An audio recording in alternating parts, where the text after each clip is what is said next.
দর্শক, নির্বাচনী প্রচারে রংপুরে রয়েছেন বিএনপি চেয়ারম্যান তারেক রহমান। পীরগঞ্জে জুলাই আন্দোলনে নিহত আবু সাইদের কবর জিয়ারতের পর রংপুরে কালেক্টরেট ঈদগাহ মাঠে জনসভায় যোগ দেবেন তিনি। জনসভাস্থলে আছেন এই মুহূর্তে আমাদের সহকর্মী শফিকুল হক। আমরা সরাসরি যুক্ত হচ্ছি তার সঙ্গে। শফিকুল, একটু জানাবেন যে তারেক রহমান কখন জনসভায় আসবেন এবং নেতা কর্মীদের ভিড় কেমন দেখছেন, তারা কি বলছেন এই বিষয়ে?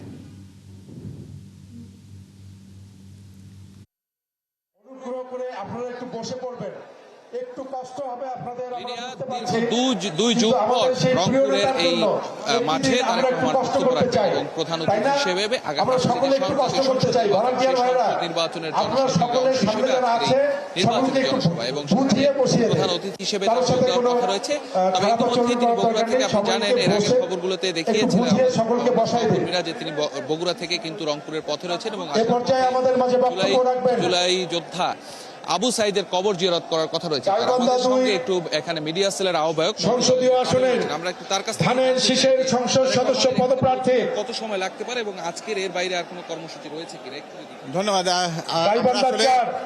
উনি বগুড়া থেকে রওনা হয়েছেন জুমা নামাজের পরপরই সংসদ সদস্য পদপ্রার্থী এবং তার জনাব মোহাম্মদ একটা কর্মসূচি রয়েছে শহীদ আবু সাইদের কবর জিয়ারত করে তিনি সভাস্থলে আসবেন।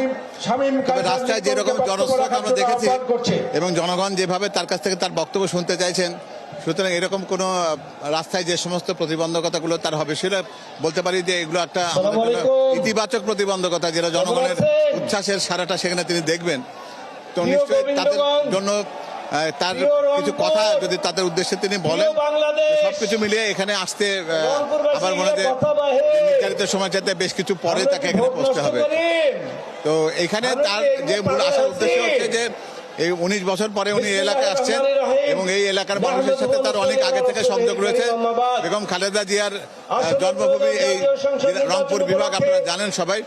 এবং জনাব তারেক রহমান প্রতি বছর শীতে এখানে শীত বস্ত্র বিতরণ করতে আসতেন। অন্য সময় তাদের আর্থিক উন্নয়নের জন্য হাঁস মুরগি বিতরণ করেছেন, বীজ বিতরণ করেছেন। তো এই এলাকার মানুষের প্রয়োজন, এই এলাকার মানুষের সমস্যাটা উনি খুব ভালো করে জানেন। তো এবং তিস্তা নদীর যে করুণ দশা আপনারা জানেন, তিস্তা প্রকল্প, আজকে তিস্তা সেচ প্রকল্প আর খুব ভালোভাবে কাজ করছে। এই সবকিছু মিলে এই অঞ্চলের মানুষের জন্য তার কৃষি পরিকল্পনা, তার উন্নয়ন ভাবনা, কর্মসংস্থানের জন্য তিনি কি করবেন, নারীদের জন্য তার কি চিন্তা আছে, এগুলো নিয়ে উনি সমাবেশে কথা বলবেন, এটা আমরা আশা করি। ধন্যবাদ। আপনি শুনছিলেন রিনিয়া, তারেক রহমান এই উত্তরের জনপদের শফিকুল হক, আমরা শুনছিলাম তার কথাগুলো এবং আমরা দেখছিলাম যে হাজারো মানুষ রয়েছেন সেখানে। আমরা নিশ্চয় যুক্ত হব তখন জনসভায় তারেক রহমান যখন পৌঁছাবেন। ধন্যবাদ আপনাকে যুক্ত হবার জন্য। দর্শক, রংপুর থেকে আমাদের সহকর্মী শফিকুল হক যুক্ত ছিলেন, আমরা সেখানকার বিস্তারিত জানছিলাম তার কাছ থেকে।